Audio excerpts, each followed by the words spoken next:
国人在这里统治了47年。1945年就回归了，比香港还早。当年那个广州湾跟香港和澳门3个殖民地租给外国。法国人把它还给中国以后才改名的，才改为湛江市。哦，这样子的。那收回来的时候还是叫广州湾。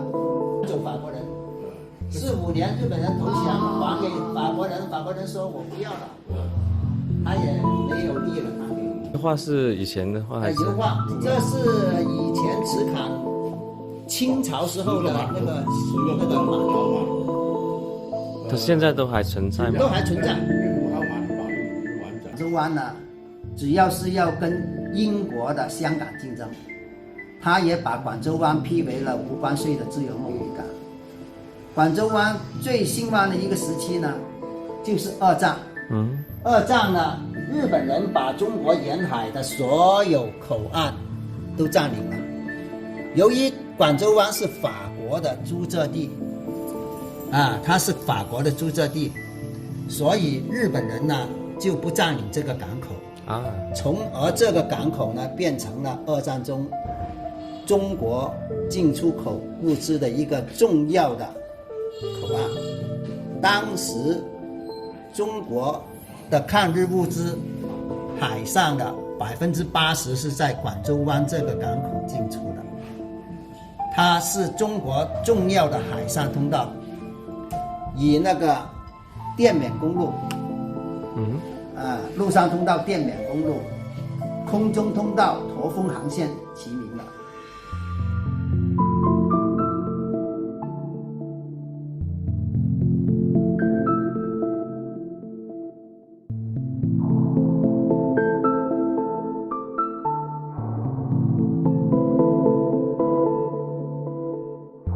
那以前的人在这边是不是也要学法语？对，他专门法国人办了几个法华学校，专门培养那是他的人，就是有个法国街是吧，在霞山区那边。法国风情街。对，是值得去观赏。你可以看看嘛，那里有法国公使馆，有天主教堂，有那个什么东方卫理银行。英国人在香港就发行港币，法国人在广州湾呢就没有湾币，但是他都是用还是用法国亚洲的钱币。法国在亚洲的钱币呢，主要就是东方卫理银行，东方卫，他就负责整个殖民地，整个法国殖民地的。整个法国殖民地的货币，这个钱币也是越南的钱币。对，刚刚看到是越南的钱币，因为我们广州湾的总督是在河内。这是天主教堂的，还在现在。这个还在是吧？还在。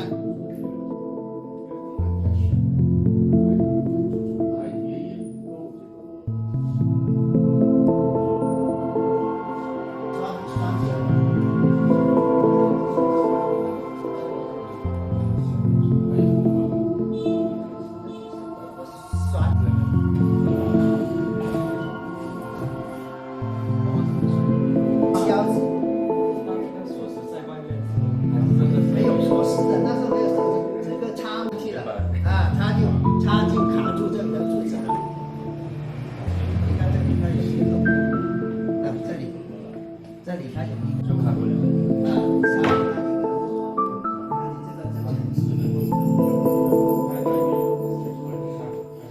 这个音乐很好听的，音中它大很。像在广州一样。其实广州湾就是法国人他最早登陆了我们这里南山岛一条小村，小村叫做广州湾村。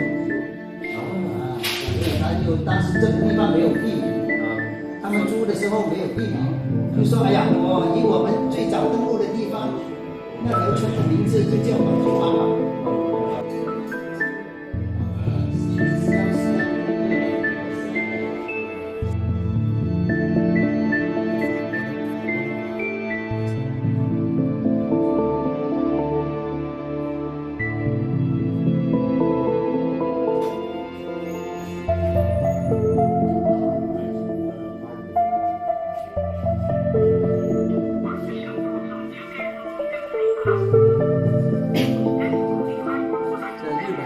7月广州湾的时候。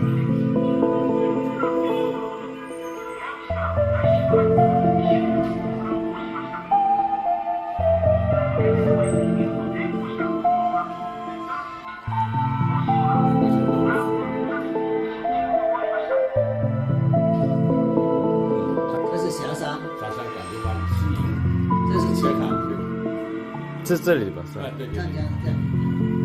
啊，这是法国的部队，新广州湾的部队。也就把广州湾交给日本人了，交接广州湾。就是交给日本人吧。对啊，对。那个穿黑的那才是法国人，是吧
？Different stationary.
This Guangzhou One Folk Culture Hall, which is a museum to showcase the history of the Guangzhou One, and now called Zhanjiang.